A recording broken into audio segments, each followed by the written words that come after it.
Dios los bendiga, hermanos y hermanas. Realmente es un honor para mí poder estar con ustedes dando inicio a esta semana especial del estudio del mensaje de los tres ángeles. Ustedes saben que el don profético tiene que ver con el don recibido por la sierva de Dios, pero también toda la Biblia, todos los escritores de la Biblia fueron inspirados por el Espíritu Santo. ¿Están de acuerdo conmigo con eso? Muy bien, perfecto. Entonces, por ello, estamos estudiando el don profético y que tiene que ver precisamente esta semana con el mensaje de los tres ángeles. Quiero mostrarles cuál va a ser la temática que vamos a ver durante 2 noches. No pretendo terminar esta noche, sino que voy a terminar mi parte el día miércoles, ya que me toca a mí otra vez, ¿verdad? El día miércoles. Así es que voy a ver una parte hoy y otra el día miércoles. El tema se titula El primer mensaje angélico, la última advertencia. Y los temas que vamos a ver son bosquejos y contextos del mensaje de los tres ángeles. Primero vamos a ver bosquejos y contextos del mensaje de los tres ángeles. Número 2, el mensaje de los tres ángeles y su función integrador de las creencias de los adventistas del séptimo día. Número 3, veremos también el contexto histórico teológico del mensaje de los tres ángeles. Y número 4, veremos algunos contenidos del mensaje de los tres ángeles, ¿ok? 4 cosas vamos a ver durante estas 2 noches. Bosquejos y contextos del mensaje, el mensaje de los tres ángeles y su función integrador con los otros mensajes que tenemos como adventistas, el contexto histórico, teológico en la que se dio el mensaje de los tres ángeles, y también veremos algunos contenidos, tal vez no todos por el tiempo, pero sí algunos contenidos del mensaje de los tres ángeles, ¿verdad? Eso es lo que vamos a ver en estas dos noches. El libro de Apocalipsis, capítulo 14, vamos a obviar leer el verso 1 en adelante y nos vamos a ir al verso 6 y 7, pero sin olvidar que existe también el verso 1 en adelante hasta el verso número 5.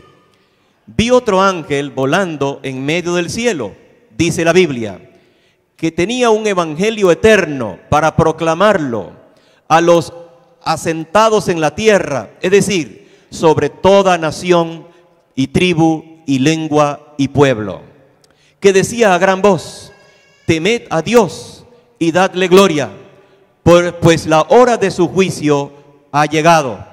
Adorad al que hizo el cielo y la tierra y el mar y las fuentes de las aguas. Amén.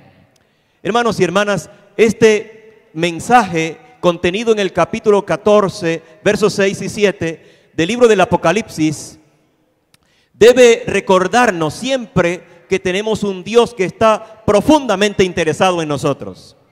Es un mensaje de amor, es el evangelio, el mensaje de esperanza para toda la humanidad.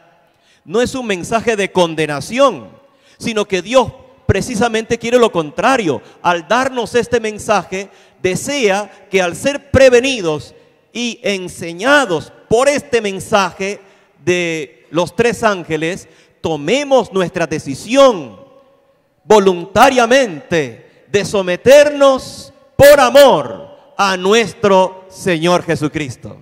Ese es el propósito del mensaje. Así que el Apocalipsis capítulo 14 es el corazón del evangelio en el Apocalipsis. Es el corazón del evangelio en el Apocalipsis, el capítulo número 14. Y no solo eso, sino que a partir del capítulo 14 en adelante, capítulo 15, 16, 17, 18, 19, 20, 21, 22 de Apocalipsis, todos esos capítulos a partir del 14 se van a convertir en eventos para el futuro, ¿ok? Eventos del futuro. Muy bien, así que eso es importante tomarlo en cuenta. Veamos ahora rápidamente un bosquejo sobre el capítulo 14. Vamos a ver un bosquejo del capítulo 14. Muy bien, número 1. Apocalipsis 14, verso 1 al verso número 5. Describe al remanente fiel. ¿Ok? Si ustedes leen el verso 1, el verso 2, el verso 3, el verso 4 y el verso 5, van a ver que allí se está describiendo a un grupo llamado los 144,000, ¿verdad? Los 144,000. Y se les describe a ellos con ciertas características que se encuentran en esos versículos. Así que el verso 1 hasta el verso 5 es una descripción del remanente o también del pueblo fiel de Dios. Segunda parte del bosquejo va desde el verso 6 hasta el verso número 13. Contiene la proclamación del mensaje final de advertencia al mundo dado por el remanente. O sea, el mensaje se contiene en los versículos 6 al verso número 13. ¿Ok? Y por último, la última parte del bosquejo que quiero presentarles esta noche va desde el verso 14 hasta el verso número 20. Ahí se describe en símbolos la gran cosecha del mundo después que se haya proclamado el mensaje de los tres ángeles. En otras palabras, el mensaje de los tres ángeles tiene como objetivo a un grupo de personas que son los que proclaman el mensaje al resto del mundo. Número 2, la segunda parte del mensaje contiene el mensaje. Y número 3, en la parte tercera del bosquejo vemos la consecuencia de la entrega del mensaje. ¿Ok? La consecuencia. Aquellos que aceptan el mensaje serán cosechados para vida eterna. Y aquellos que rechazan el mensaje morirán eternamente. ¿Ok? Entonces, ahí vemos la división, el bosquejo del capítulo 14 del libro del Apocalipsis. Vamos a ver un cuadro general. Un cuadro general del contenido de ambos capítulos. Pero más adelante ustedes van a ver que ambos capítulos parecen ser uno. Ambos capítulos parecen ser uno. Pero primero vamos a ver los dos contenidos del mensaje en forma general del capítulo 13 y del capítulo número 14.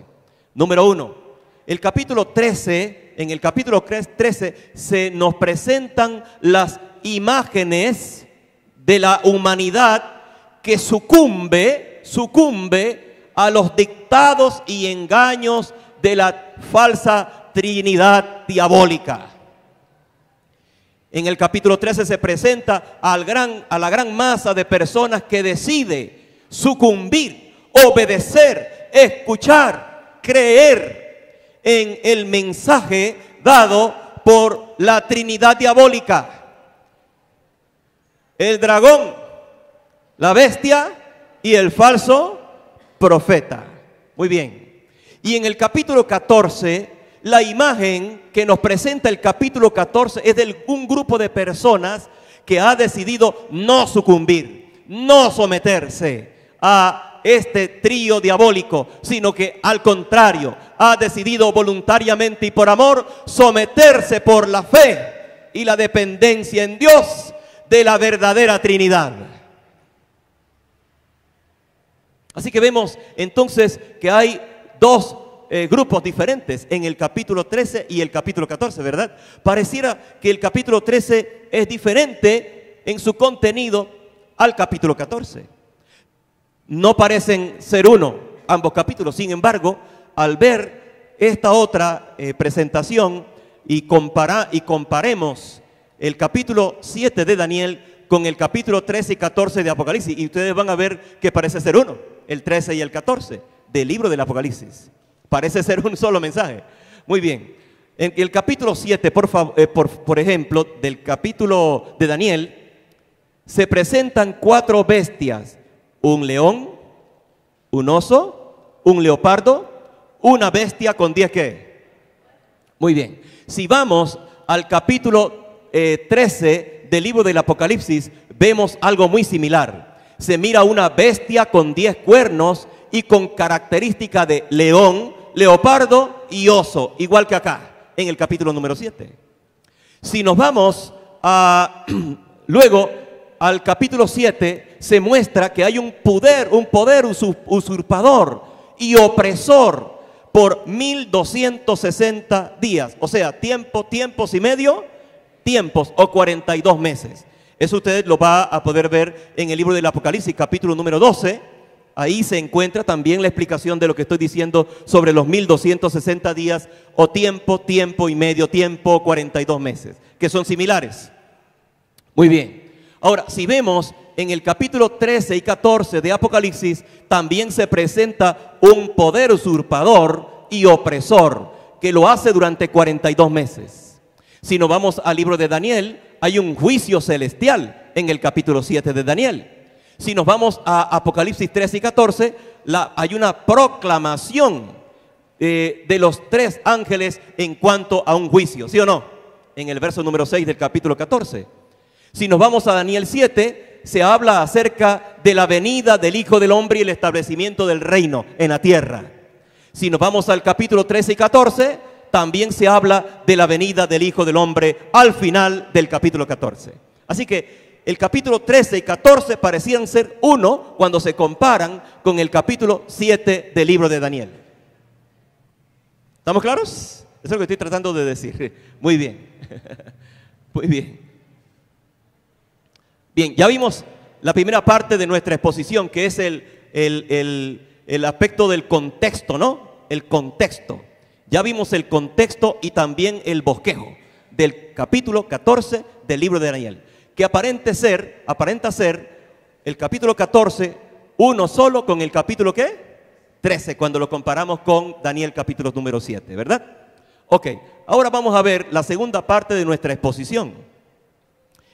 Aquí en la Iglesia Central de San Salvador, le estoy hablando a aquellos que nos ven por internet, pues tratamos de durar exactamente menos de una hora nuestras reuniones, por el hecho de que muchos de nuestros hermanos tienen que viajar lejos, tienen que agarrar autobús y entonces le hacemos más fácil este asunto, ¿verdad? Así es que por eso voy un poco rápido, porque el material es denso y no quiero sacarlos demasiado a deshora. Muy bien, vamos ahora a ver el segundo elemento de nuestra presentación de esta noche.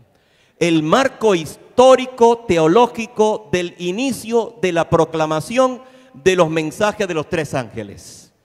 Un poco largo el título. Vamos a ver qué cosa. ¿El marco qué? El marco histórico ¿qué? Teológico ¿de qué cosa? Del inicio de la proclamación del mensaje de los 3 ángeles. En otras palabras, vamos a ver en qué contexto se empezó a predicar el mensaje de los 3 ángeles, para decírselo en forma más sencilla, ¿verdad? En qué contexto histórico y teológico se presentó el mensaje, se inició a dar el mensaje. Eso es lo que está tratando de decir ese título. Muy bien. Por ejemplo, entre 1850 y 1863, muchos ubicaron la proclamación del mensaje de los 3 ángeles, número 1, en la época apostólica. Algún grupo de personas dijo que el mensaje de los 3 ángeles se había dado por primera vez, se había comenzado a dar en el tiempo de los apóstoles. Número 2, otro grupo dijo que el mensaje de los 3 ángeles se dio previo ¿a qué? A la Reforma Protestante, o en el periodo de la Reforma Protestante. Y número 3, dijeron algunos en esa época, que el mensaje de los 3 ángeles se había dado previo al chasco de 1844. ¿Cuál de estas 3 es verdad? ¿El mensaje de los 3 ángeles fue dado en la época apostólica, previo a la Reforma Protestante o durante ella? ¿O previo al chasco de 1844? Muy bien, vamos a darle respuesta a esto, ¿no? Vamos a darle respuesta a esto, ¿verdad? ¿Cuándo dio inicio la proclamación del mensaje de los tres ángeles? ¿Cuándo fue que dio inicio? Ok, vamos a ver. Primero, hermanos y hermanas, los apóstoles no jamás dieron referencia en que en su época se estaba llevando a cabo un juicio.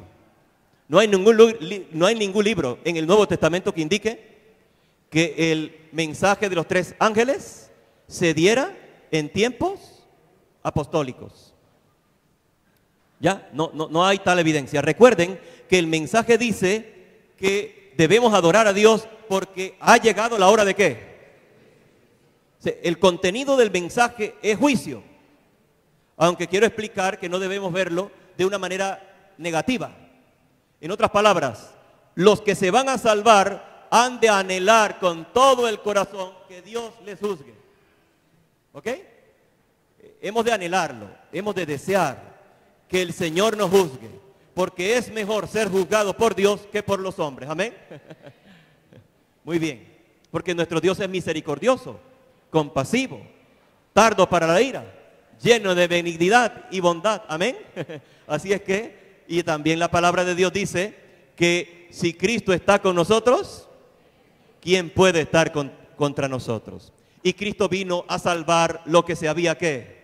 Así que su intención no es destruirnos, su intención no es hacernos perder con el juicio, sino que al contrario, el juicio tiene como propósito dar la seguridad a los seres celestiales de que las personas que aceptaron a Cristo de manera sincera y de todo corazón están listos para entrar en el reino de los cielos. Ese es el propósito del juicio. Muy bien.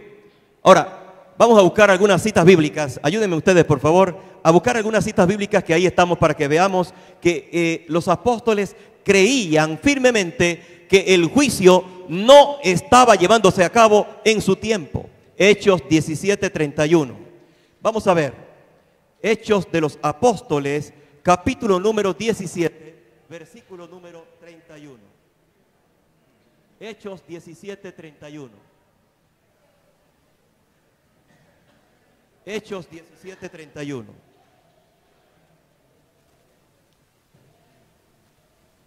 ¿Lo tienen, hermanos?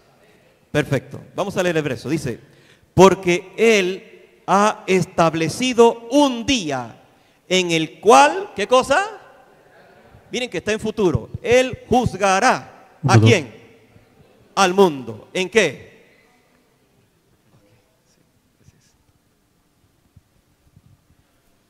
Muy bien. Ok, este está mejor. Él juzgará al mundo. Dice, está en futuro. O sea, los apóstoles no creían que el juicio se iba a llevar a cabo en sus días, sino que estaba como un evento ¿qué? En el futuro. Muy bien, veamos la otra cita que se contiene allí. Hechos 24, versículo número 25. Hechos 24, versículo número 25. Hechos 24, 25. Dice, y al disertar Pablo sobre la justicia, el dominio propio y el juicio ¿qué?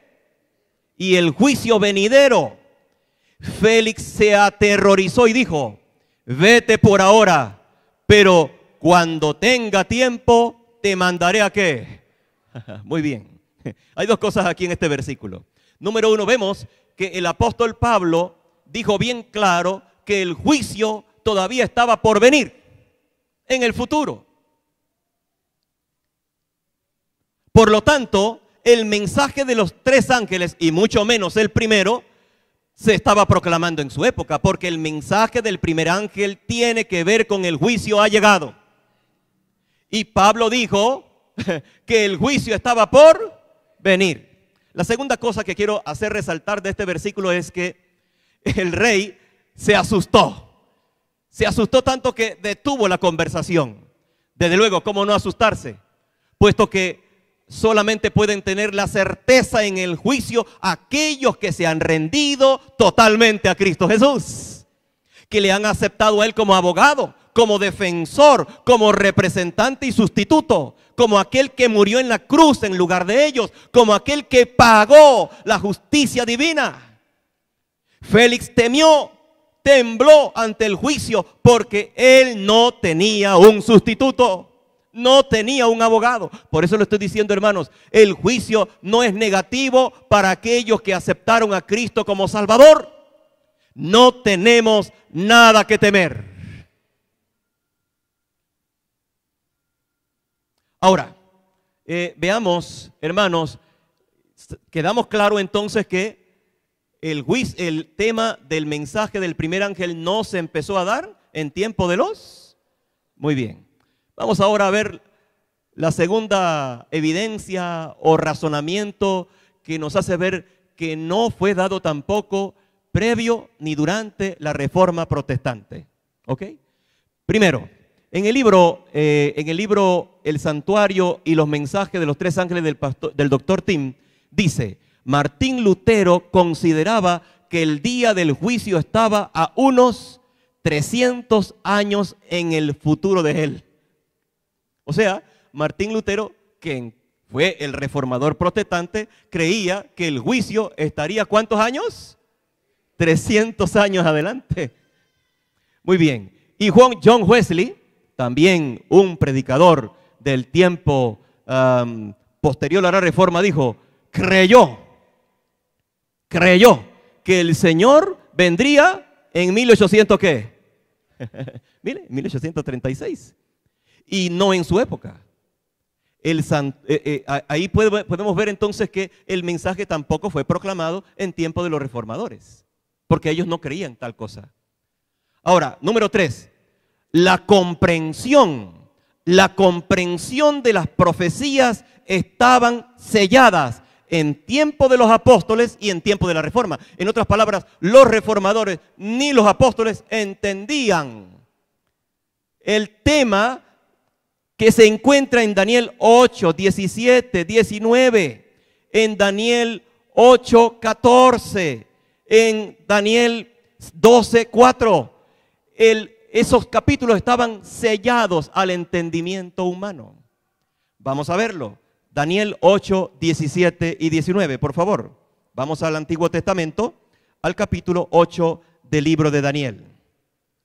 Daniel capítulo número 8. Vámonos ahí y vámonos al versículo 17 y verso 19. Dice, y se acercó a donde yo estaba y cuando llegó me aterroricé, caí sobre mi rostro.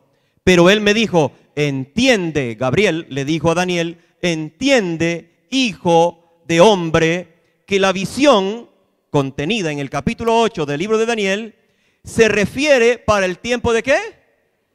Para el tiempo del fin. Vean ahora el versículo 19, dice, y dijo, he aquí, te voy a dar a conocer lo que sucederá al final de la ira, porque se refiere al tiempo del fin. O sea que el contenido del capítulo 8 de Daniel, donde se encuentra en el verso 14 el juicio en relación al santuario y al Yom Kippur, ¿ok? Dice que el entendimiento de ese mensaje estaba para el tiempo de ¿qué? Está para el tiempo del fin. Vamos a ver ahora, ¿cómo se llama? Daniel capítulo 12, versículo 4. Daniel 12, 4. Dice así, pero tú, Daniel, guarda en secreto estas palabras y sella el libro. Está hablando acerca del libro de Daniel. Bien, sella el libro hasta el tiempo del fin. Hasta el tiempo del fin. En otras palabras, el libro de Daniel, lo contenido en el capítulo 8, versículo 14 en adelante, no se podría entender sino hasta el tiempo del fin. Por eso es que el versículo, mal interpretado por algunos, termina así. Miren lo que dice el verso 4. Muchos correrán de aquí para allá y la ciencia se va ¿a qué? Muchos interpretan que cuando ahí se refiere a ciencia está hablando de cómo tratar el cáncer, cómo tratar algunas enfermedades, descubrimientos extraordinarios sobre carros eléctricos y otras cosas como ese teléfono inteligente. ¿Es lo que está hablando ahí? No, ahí no está hablando acerca de eso. Ahí está hablando acerca del conocimiento profético. Ahí está hablando acerca del conocimiento de las profecías. Porque lo contenido en el capítulo 8, versículo 14 en adelante, ya van a ver por qué, del libro de Daniel, quedó sellado para el tiempo del fin. Aquí no se debe de entender que es el fin del tiempo, es una cosa diferente. El fin del tiempo es cuando ya ven Jesús para acá, ¿verdad? Ya lo vamos a ver venir en gloria y majestad. Estamos hablando del tiempo del fin, que es un periodo de tiempo. Muy bien. Apocalipsis 10.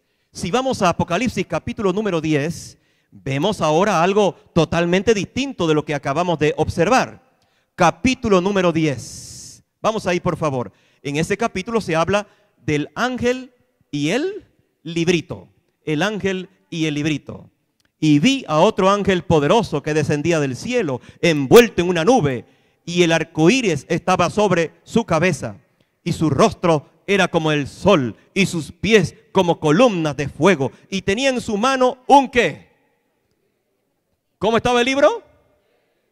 El libro estaba abierto, y puso el pie derecho sobre el mar, y el izquierdo sobre la tierra, y gritó a gran voz, como ruge un león.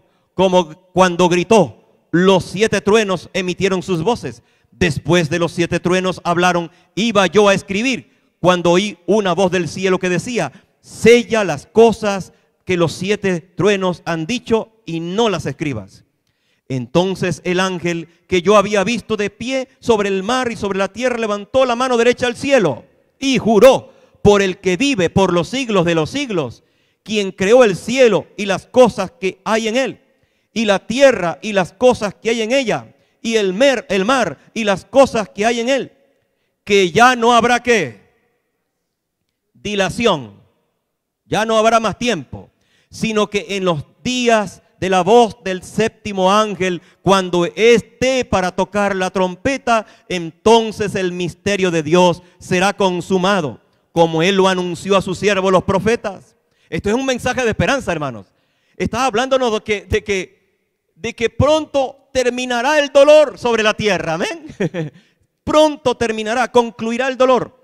Y la voz que yo había oído en el cielo, la voz de nuevo hablando conmigo y diciendo, ve, toma el libro que está abierto en la mano del ángel que está de pie sobre el mar y sobre la tierra. Entonces fui al ángel y le dije que me diera el librito y me dijo, tómalo, devóralo, te amargará en las entrañas, pero en tu boca será dulce como la miel. Tomé el librito de la mano del ángel, lo devoré y fue en mi boca dulce como la miel, y cuando lo comí me amargó las entrañas y me dijo, debes profetizar otra vez acerca de muchos pueblos, naciones, lenguas y qué. Bien, aquí vemos que en el contexto de Ezequiel, porque esta cita viene de Ezequiel, esta cita viene o más o menos lo que aquí trata, lo que aquí habla del librito y todo esto que estamos observando, viene desde el Antiguo Testamento. Es una cita del Antiguo, es un pensamiento del Antiguo Testamento. Tiene que ver con el recibir el mensaje que viene de Dios. Ese mensaje que viene de Dios, ¿ya? Debe ser transmitido ¿a quiénes? A toda nación, tribu, lengua y pueblo. ¿Les parece similar esto al mensaje que contenido en Apocalipsis 14, versículo número 6? Ciertamente. Nos está diciendo que en el capítulo 10, al comer, sería como dulce. Pero aquí, entonces hay una decepción, ¿verdad? Cuando yo agarro algo que creo que está dulce o que es dulce por dentro, a veces me pasa eso, ¿no? Que compramos una sandía y dice la persona, no, es que esta sandía está buenísima. Mírela, y la golpea, ¿no? Y uno dice, bueno, esta persona debe ser una experta, debe saber cómo está la sandía por dentro. Y uno compra la sandía con una gran alegría y va para allí. Y uno imagina mientras va en el camino, ay, cuando esté probando esta sandía, como dijo el experto. Y cuando la parte y la abre, la sandía estaba roja, llena de jugo, pero simple. Qué decepción, qué amargura. Bueno, eso es lo que está diciéndole el capítulo 10 a este movimiento que iba a surgir, que le sería de gran entusiasmo y alegría recibir el mensaje, pero que iba a haber una decepción, un chasco, pero que su plan, el plan divino, era que ese chasco los llevaría a algo más profundo, a un entendimiento más profundo del mensaje de Dios, y que debía ser vuelto a llevar este mensaje una vez más al mundo entero. Así que el mensaje no pudo haber sido proclamado en tiempo previo a 1844. Hay otra razón. Los mandamientos y el sábado son parte de la proclamación del primer mensaje. Por ello,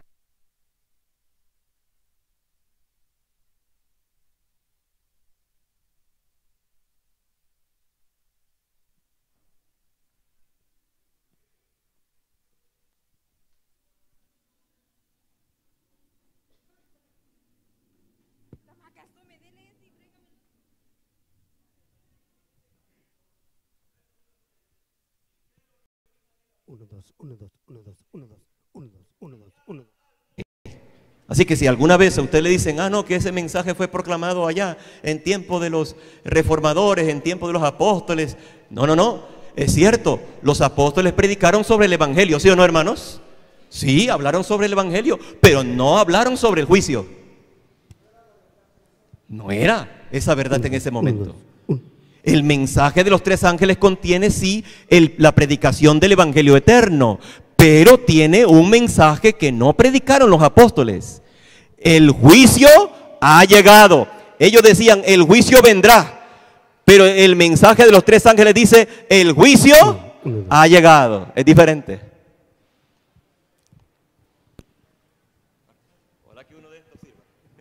Muy bien, perfecto. ¿Estamos claros, hermanos? Bien, vamos a hacer un recorrido, un vuelo de pájaros rapidísimo. Yo le dije que esto parece, si yo lo presentara en forma distinta como se lo estoy presentando, me llevaría más tiempo, el triple de tiempo. Muy bien, vamos a hacer un vuelo de pájaros rapidísimo sobre 3 capítulos que hay en la Biblia. Ustedes van a observar claramente que estos 3 capítulos nos esbozan, nos dan pistas sobre el momento en que el mensaje de los 3 ángeles debe empezarse a predicar, ¿ok? Porque estamos en esta fase. Queremos saber cuándo empezó a predicarse. Primero vimos cuándo no se empezó a predicar. Ahora queremos ver cuándo fue que empezó. Muy bien. En el libro de Daniel, capítulo número 7, en el verso 1 hasta el verso 8, Daniel ve la visión de las 4 bestias.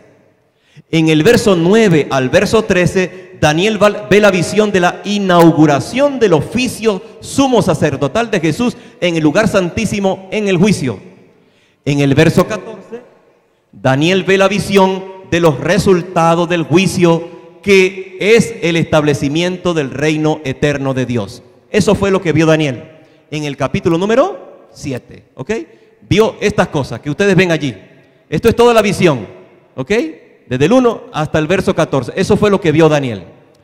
Pero desde el verso 15 hasta el verso 28, Daniel ve en visión la explicación, contenidos desde el versículo 1 hasta el versículo 14.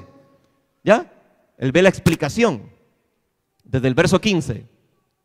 En el verso 17 y 18, Daniel ve un breve resumen del desenlace de la visión. Si ustedes ven el verso 17 y 18, lo que Dios le muestra a Daniel es cómo va a terminar todo, antes que termine.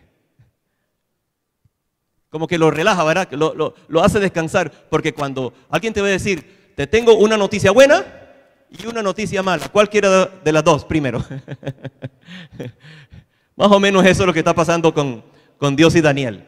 Entonces Dios primero dice, Daniel, no te asustes con lo que te voy a decir. No te vayas a desmayar. Al final de todo, yo voy a triunfar. Amén. Dios le adelanta cómo va a terminar todo. En el versículo 19 hasta el versículo 25, Daniel ve la explicación concentrada de la cuarta bestia, el cuerno que crece, su acción y tiempo determinado para esa acción. Tiempo y medio ¿qué? Y medio tiempo, o sea, 1260 días o años que terminan en 1700 ¿qué? 98. Esto se ve claramente explicado en Apocalipsis 12, verso 6 y verso 14. ¿Ok? Se ve clarito explicado allí. Ahí usted podrá ver que tiempo y medio tiempo equivale a 1260 días. Y de acuerdo a las escrituras, cada día en profecía representa un año. O sea, son 1260 ¿qué? Años. ¿Ok? Muy bien. En el verso 26 hasta el verso 28, Daniel ve la explicación de los versos 9 al 13. El juicio que quita a la bestia su poder y después del juicio ve entregar el reino a los santos vindicados. ¿Ok? ¿Qué nos está diciendo en esa última parte el capítulo 7? Que primero viene el juicio y después del juicio se entrega el reino a los santos. O sea, ningún santo ha recibido el reino todavía. ¿Ok? Ningún santo ha recibido el reino todavía. Estamos en espera de que el reino se establezca aquí en la tierra. Amén, hermanos. Recuerden el Padre Nuestro. Vénganos y hágase tú, pero aquí en la tierra. ¿Cómo se hace? Muy bien. Esa es la oración. Es la oración que Dios quiere contestar. Pero antes de que Dios establezca el reino en la tierra, tiene que haber un ¿qué? Un juicio. Por eso en Apocalipsis dice claramente que cuando el Señor venga por segunda vez a la tierra, viene con su galardón. Para que Él venga con su galardón, tiene que saber quién se va a salvar y quién se va a perder. Para que Él sepa quién se salva y quién se pierde, o más bien para que eso pueda ser una realidad, tiene que haber un juicio previo a la segunda venida de Jesús. Y eso es lo que nos enseña el libro de Daniel, capítulo número 7. En el capítulo número 8, desde el verso 1 hasta el verso 15, Daniel recibe la visión de las 4 bestias y el cuerno que crece. No el cuerno pequeño, porque este cuerno no permanece pequeño, comienza pequeño, pero crece y se hace grande. Así que es un cuerno que crece. Desde el verso 1 hasta el verso 8 se presenta la visión de las 3 primeras bestias. Desde el verso 9 al 12 se presenta la visión de un poder que crece, prospera y lucha contra el santuario celestial y los que habitan en él, arrojando por tierra la verdad de la obra intercesora de Dios en el cielo. En el verso 13 y 14, la visión del tiempo en que se restaura la verdad, el continuo en el santuario, el tiempo que contempla 2300 tardes y mañanas para purificar el santuario, que tiene relación con el juicio. Podemos ver esto en Levíticos 16, 19 y 30. En otras palabras, hay relación entre el juicio o Yom Kippur, día del juicio, el santuario, ¿ok? Y el mensaje de los 3 ángeles. Porque el mensaje de los 3 ángeles dice, ha llegado su juicio. Y aquí nos está diciendo que el santuario tiene que ser, ¿qué? Purificado. Si usted lo compara esto con Levíticos 16, 19 y 30, es similar. Está hablando de la obra del sumo sacerdote hecha una vez en el año en el lugar santísimo, el día del Yom Kippur o el día del juicio. Muy bien, tiene todo relación. Ahora, desde el verso 16 hasta el verso 27, Daniel recibe la explicación de la visión de los versos 1 al 15. En el verso 16 al 19 se confirma que la conclusión de la visión es para el tiempo del fin apocalíptico. Eso lo podemos ver en el libro Teología, tomo 8, página 204. Ahora, en los versos 20 al 22 se explica que las dos primeras bestias son los reinos de Medio Persia y Grecia. En el verso 23 y 25 se explica que se levantará otro reino, hábil en intrigas, prosperará, destruirá a los poderosos, al pueblo santo y se levantará contra el príncipe de los príncipes. Si ustedes notan, este verso 23 y 25 tiene relación con los versos 9 hasta el verso 12. Entonces, este es una explicación de estos. ¿Ok? Muy bien. El verso 20 al 22 está explicando las primeras bestias. Tiene que ver con el verso 1 al 8. Y el verso 26 al 28 solo se dice que la visión de las 2300 tardes y mañanas son verdaderas, pero no se explican. Si usted nota, se explica todo lo demás. Se explica esto, pero esto que está aquí no se explica. ¿Nota que se ve clarito eso? ¿Se ve clarito? Hay una parte que no se explica. Dios guarda silencio de repente. Solo dice, esto es verdadero y guarda silencio. No explica. Ahora, en el capítulo 9 de Daniel, desde el verso 1 hasta el verso 19, Daniel, al no entender, si ustedes miran el capítulo 8, 26 y 27, Daniel no entendió. No había nadie que le explicara. Se lanza primero a investigar sobre el tiempo del cautiverio en Babilonia. Él comienza a estudiar todos los libros que tenía para ver cuándo es que se profetizaba que el tiempo que iba a estar su pueblo esclavizado. Porque lo último que queda en su mente son 2300 tardes y ¿qué? Y se asusta. 2300 años falta para que mi pueblo esté esclavizado. Él se asustó, casi se desmaya. Y quedó en silencio varios años sin saber la respuesta. En el verso 20 al 23, Daniel, mientras ora, recibe la visita de Gabriel, mensajero de Dios.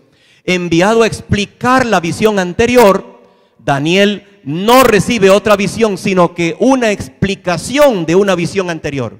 Si ustedes revisan los versos 20 al 23, el ángel llega y dice, te voy a explicar, Daniel. Te voy a explicar. Pero uno se pregunta, ¿qué es lo que va a explicar? Si antes de esos versículos no hay ninguna profecía. ¿Qué explica? Pues la lógica me dice que tiene que estar explicando algo que no explicó. ¿Me entienden, hermanos? Miren que estoy tratando de hacerlo muy sencillo. Nada de que teología, que el versículo aquí, que la palabra allá. Estoy tratando de hacerlo bien sencillo. Es por lógica. ¿Qué está explicando el ángel si no hay nada en el capítulo 9 de profecía? Entonces lo único que nos dice es que debe estar explicando algo del capítulo anterior.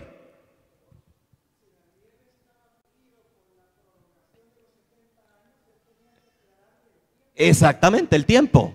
Ahora, vamos a ver. Desde el verso 24 al 27, Daniel recibe la explicación de que se están restando 70 ¿qué? Semanas. Y luego se le explica en detalle cómo se dividen esas 70 semanas y cuándo dan inicio. Ahora uno se pregunta, bueno, ¿y de dónde voy a restar? Si en el capítulo 9 no hay números. Entonces lo único que uno dice, bueno, la única parte donde hay números aquí es en el capítulo anterior, en el capítulo 8, la parte que no se había explicado. Entonces, uno por lógica llega a esa conclusión. No tienes que ser teólogo. Muy bien, vamos a ver algunas deducciones bíblicas de este asunto. Las 70 semanas son parte de una visión que no fue explicada antes. ¿Se entiende eso, hermanos? Ok. Las 70 semanas que está hablando aquí son parte de una visión que no fue explicada antes. Eso está en el verso 21 y 23. Y tenemos que comparar con Daniel 8, 26 y 27. Número 2. Las 70 semanas deben ser restadas de una suma de mayor cuantía, lo cual no se halla en Daniel 9, pero sí en Daniel 8, 26.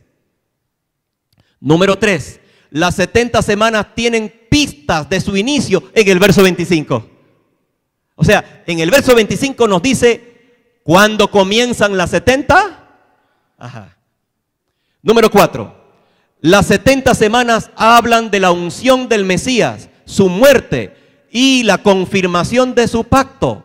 Por lo tanto, la fecha de inicio debe confluir en esos acontecimientos. En otras palabras, las 2300 tardes y mañanas, las 70 semanas que están contenidas dentro de los 2300 tardes y mañanas o años, cuando se colocan las fechas, deben llegar, deben pegar con el bautismo de Jesús, la muerte de Jesús y el establecimiento o reafirmación del pacto que Él estableció. Amén.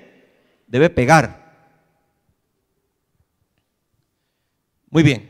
De paso, yo he tenido que, basado en lectura e investigación, he dividido estos bosquejos, ¿verdad?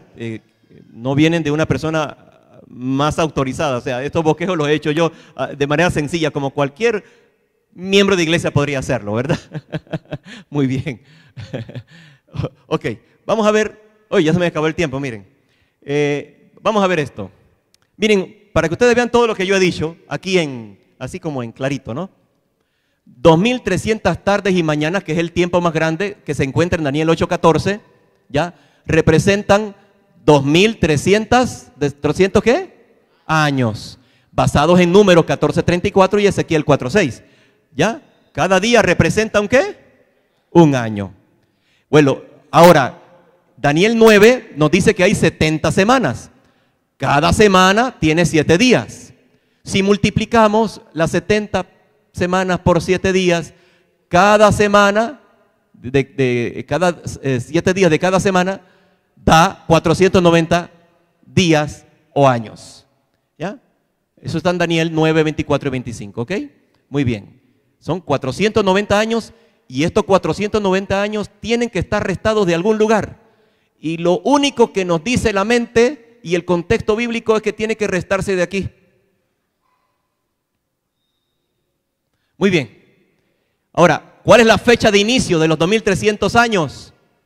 Y la fecha de inicio de los 490. ¿Cuándo comienzan? Muy bien. Si usted lee la Biblia, se va a dar cuenta que la fecha de inicio la encontramos en Esdras 6:14 y capítulo 7 de Esdras. Ahí nos dice que sucedió todo en el tiempo del reinado del rey Artajerjes. ¿Ya? Artajerjes. Muy bien. Artajerjes. Eso fue en el año 457 a.C. Ahora, si usted saca la calculadora de su teléfono y hace un cálculo bien fácil. Si usted suma 457 a 34, le va a dar 491. Pero para explicarle por qué 491 y no 490, yo tendría que ocupar una noche completa para explicárselos. Y ya no hay tiempo. Así que, muy bien. Entonces, si usted suma esto, le va a dar 490. 34, este es el año del bautismo de Jesús, el año de la muerte de Jesús y el año de la muerte de Esteban. ¿Ok? Así que, como yo dije, cuando yo hago los números, tiene que llegar exactamente al periodo de tiempo cuando el Mesías fue ungido, cuando Cristo murió y cuando el pacto se estableció. ¿Me entienden? ¿Se acuerdan cuando yo le dije eso? Bueno, así que el año de inicio es el 457 porque pega 490. Ahora, cuando usted agarra 457 y le suma 1843 o 44, le va a llevar 2300 años o 2301, por lo que le expliqué antes. Miren qué fácil. ¿Ya? Muy bien. Es esto, ¿ve? Esto fue lo que ocurrió. Esto fue lo que ocurrió. Lo que me está diciendo es que las 70 semanas están dentro de los 2300 tardes y mañanas. ¿Ya? Las 70 semanas me dicen cuándo comienzan los 2300 años. Al saber cuándo comienzan, yo me extiendo desde el 457, 2300 años más adelante me va a llevar a 1800 ¿qué? Daniel 8:14 me dice, hasta 2300 tardes y mañanas, y el santuario será ¿qué? Ok, el juicio inicia en 1844. Ahora, la proclamación de los 3 mensajes se lleva a cabo entre el juicio premilenial que inicia en 1843-44, de acuerdo a estas citas, y la segunda venida de Jesús. El juicio tiene que llevarse en medio.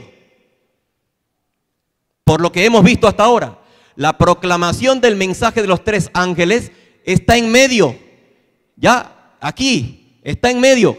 Nosotros tenemos que predicar el mensaje de los 3 ángeles en medio de juicio y antes de la venida de Jesús. O sea, hemos sido llamados a preparar al mundo, a avisarle al mundo de que estamos en proceso de juicio y hay que aprovechar eso entregándole el corazón a Jesús. Para que seamos juzgados, porque los que serán juzgados son los que tienen probabilidad de salvarse. Si tu nombre está escrito en el libro de la vida del Cordero, vas a ser juzgado. Pero si no estás escrito en el libro de la vida del Cordero, ni se te toma en cuenta para el juicio. En otras palabras, estás perdido. Muy bien, por ahora, por el tiempo, voy a llegar hasta allí, ¿verdad? Mañana, el miércoles, con la ayuda de Dios, veremos, vamos a ver algunos elementos más del marco histórico teológico. En otras palabras, todavía estamos en la segunda parte del tema. Nos ponemos en pie para orar.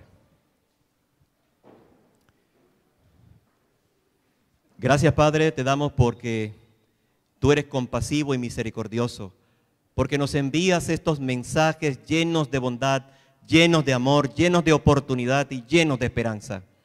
Señor, ayúdanos para que nuestro corazón sea sensible, escuchemos el llamado y respondamos de manera positiva, para que tú, Señor, puedas escribir nuestros nombres en tu libro de la vida y allí estando podamos ser juzgados por tu misericordia y ser tomados en cuenta para vivir contigo para siempre.